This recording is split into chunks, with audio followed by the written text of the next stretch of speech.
চিনেমাখনততো টুকুৰা টুকুৰিকৈ বহুত গান থাকিব, প্ৰায় 11টা গান টুকুৰা টুকুৰিকৈ থাকিব, কিন্তু আমি সম্পূৰ্ণভাৱে চাওঁচোন এতিয়া কেনেকৈ উলিয়াই দিওঁ। মূল যিকেইটা গান সেইকেইটা আমি 5-6টা গানটো উলিয়াই দিমেই ৰাইজৰ মাজলৈ। হয়তো আজি আৰু কাইলৈৰ ভিতৰত এটা প্ৰথম যিটো গান আমি উলিয়াই দিম, সেইটো জুবিনৰ কণ্ঠত।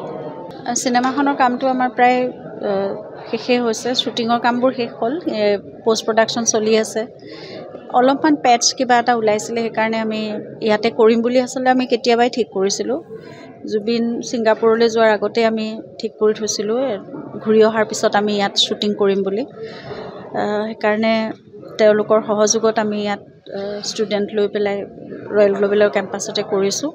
এটা গানৰ এটা পাৰ্ট, আৰু বাকীখিনি কাম প্ৰায় শ্বুটিঙৰ কামখিনিতো সম্পূৰ্ণ হ'লেই, পষ্ট প্ৰডাকশ্যন চলি আছে। আৰু জুবিনে যিহেতু ভাবিছিল 31 তাৰিখে আমি ছবিখন ৰাইজৰ মাজলৈ উলিয়াই দিম, গতিকে সেই ডেটটোৱে আমি মনত ৰাখি আমি কামবোৰ পূৰ্ণ গতিত কৰিবলৈ চেষ্টা কৰিছোঁ। গোটেই টীমটোৱে বাকী সকলো কাম বাদ দি ৰৈ বিনালেৰ কামতে মানে সম্পূৰ্ণ সহযোগ কৰিছে, গতিকে আমি ভাবিছোঁ আমি উলিয়াই দিব পাৰিম 31 তাৰিখে ৰাইজৰ মাজলৈ ছবিখন।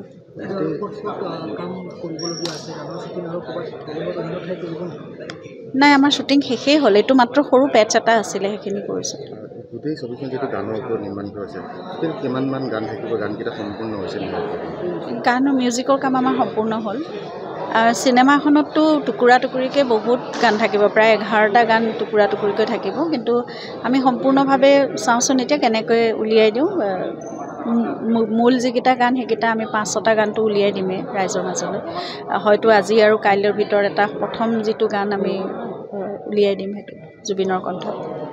চিনেমাখনততো টুকুৰা টুকুৰিকৈ বহুত গান থাকিব, প্ৰায় 11টা গান টুকুৰা টুকুৰিকৈ থাকিব, কিন্তু আমি সম্পূৰ্ণভাৱে চাওঁচোন এতিয়া কেনেকৈ উলিয়াই দিওঁ।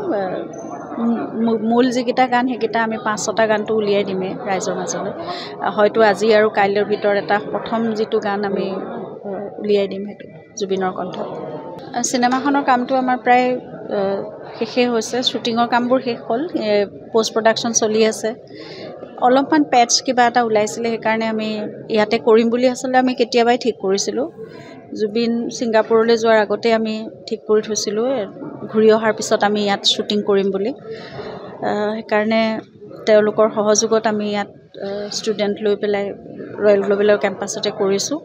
এটা গানৰ এটা পাৰ্ট, আৰু বাকীখিনি কাম প্ৰায় শ্বুটিঙৰ কামখিনিতো সম্পূৰ্ণ হ'লেই, পষ্ট প্ৰডাকশ্যন চলি আছে। আৰু জুবিনে যিহেতু ভাবিছিল 31 তাৰিখে আমি ছবিখন ৰাইজৰ মাজলৈ উলিয়াই দিম, গতিকে সেই ডেটটোৱে আমি মনত ৰাখি আমি কামবোৰ পূৰ্ণ গতিত কৰিবলৈ চেষ্টা কৰিছোঁ।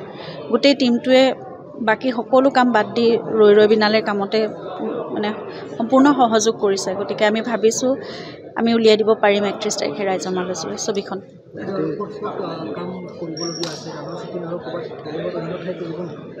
নাই, আমাৰ শ্বুটিং শেষেই হ'ল, এইটো মাত্ৰ সৰু পেটছ এটা আছিলে, সেইখিনি কৰিছোঁ। গোটেই ছবিখন যিটো গানৰ ওপৰত নিৰ্মাণ কৰিছে, কিমানমান গান থাকিব, গানকেইটা সম্পূৰ্ণ হৈছে?